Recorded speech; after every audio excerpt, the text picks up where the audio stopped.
Hi there, welcome back to Gamescape 3D. Tonight we're going to finish talking about the tower. I'll be zooming in on a few features. Before I get into that, my next Kickstarter, I have a couple other buildings in the works, but I need to take a little break from this geometry. So I'll be doing a Kickstarter of road pieces larger than this one, made for 8-inch beds. And there'll be some scatter terrain and some other things that let me be a little looser than I was allowed to be with this. When that comes out, I will be releasing a few more pieces for this. I will give you some ruin parts for the tower, just as sort of a promotional thing. And also, if you printed the basic tower, I'm gonna print out some kind of small tower attachment to go on the front of this, so that you can use a smaller part of this tower is like just an observatory or just a bell tower, and it'll also let you take advantage of that original model. The third thing it'll do is it'll actually let you build this tower without the front part, so you would just use the center part and then the back if you wanted to. Considering this thing is so large, I think it'll be nice to give people that option. All right, well, let's get to it. Okay, we're going to start out with what I call the Pavilion up here and take a look at that. A couple of features. First of all, we have a little bridge going onto the Pavilion, and this actually is designed to lift up if you want to. If that looks a little too ridiculous for you, I do have some loose barricades that you can set right out here, print out and set out here in front. Okay. I also will be throwing up on Thingiverse. I have a number of gargoyles and statues I made for the Citadel Kickstarter, and I'll be attaching those gargoyles, doing a set for the little caps for this pavilion area. So, you know, if you want a little statue on there, you'll be able to clip that in. And like I said, that'll be on one of our Thingiverse objects. I don't have it up yet. I expect it'll be a minute before a lot of you get to that point, but I'll get those up pretty soon. Now, this whole pavilion thing kind of lobster claws around this whole front part here. There's 3 open lock clip spaces in each one of these floor areas connecting to the next one over. On at least one area, you're going to want to probably just use one clip there. It might even be easier just to not clip a part of the floor. As you can see, it's you know, if you have a whole setup on there, it's probably going to jostle the whole thing if you clip it. Now the wall part just sits in there freely and is held in place by the top. So I have a special peg that you'll find in the diagram, and you just hammer that right in there. You can put in all of them if you want, but 3 or 4 of them well placed is plenty enough to hold your top platform on there, okay? And if at some point they break off, as pegs often do, I have it going all the way through so you can drill it out and replace it. And I think the other nice thing about this, at least as far as pegs go, is, you know, you'll be allowed to print this much stronger and much denser than you otherwise would be allowed to if that peg was just part of the wall. So I think that'll make some folks happy. I would remind all of you, I did use the low resolution version. You'll find folders with higher detailed planking to sort of match the grain that we have on the barricade part here. So keep that in mind.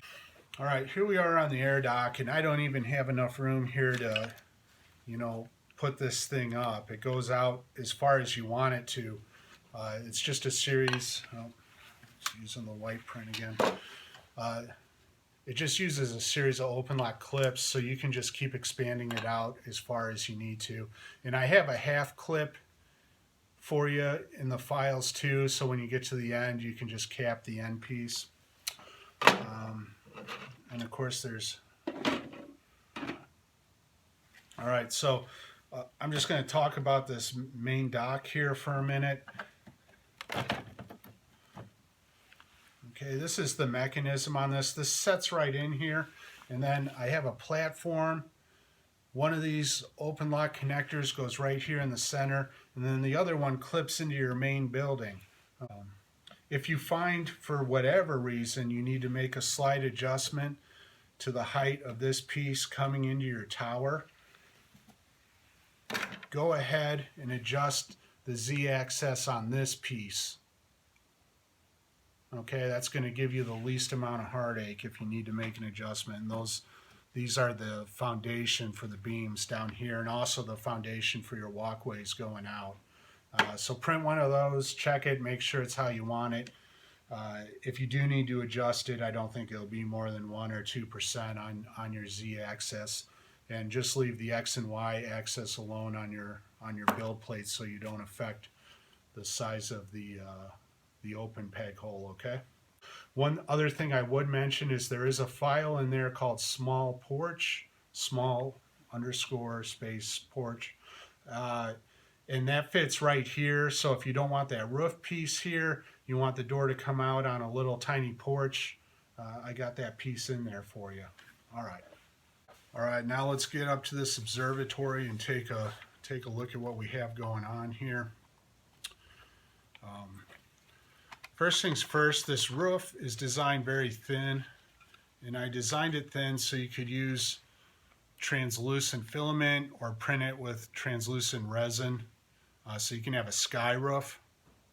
Okay, this whole thing here spins around. Let's see if I can lift it up. Okay, I have a donut cut on it. The tolerance on that is very tight, but with PLA you're certainly going to have to sand the inner edges of this donut for a minute or two and just knock off the ridge to get your smooth movement going. And I decided not to loosen up that tolerance anymore, because otherwise, you know, the observatory is just going to end up slopping around, and that's not going to make people happy. Our top shell, this all prints is one piece except for the gears on the side. There's some pegs. The pegs are very tight. You're going to actually end up hammering the pegs into the gear part and then sliding the gears into the observatory. If you want to make the gear pegs shorter, you can. Otherwise, they'll probably end up sticking out a little bit. And what I do is just take my filament snips and I cut off the end of that peg, and then I just use whatever modeling putty I have to sort of seal that up. The entire thing is kind of textured with like a dented metal look, so it should be pretty easy to camouflage any patching you do there. Okay, or you can just leave the pegs sticking out if you don't care. You can also adjust the length of them on your build plate if you're not into that. It's a pretty small part, so it's not like you're really wasting any significant filament. Let's see here. Let's take a look at the bell tower real quick.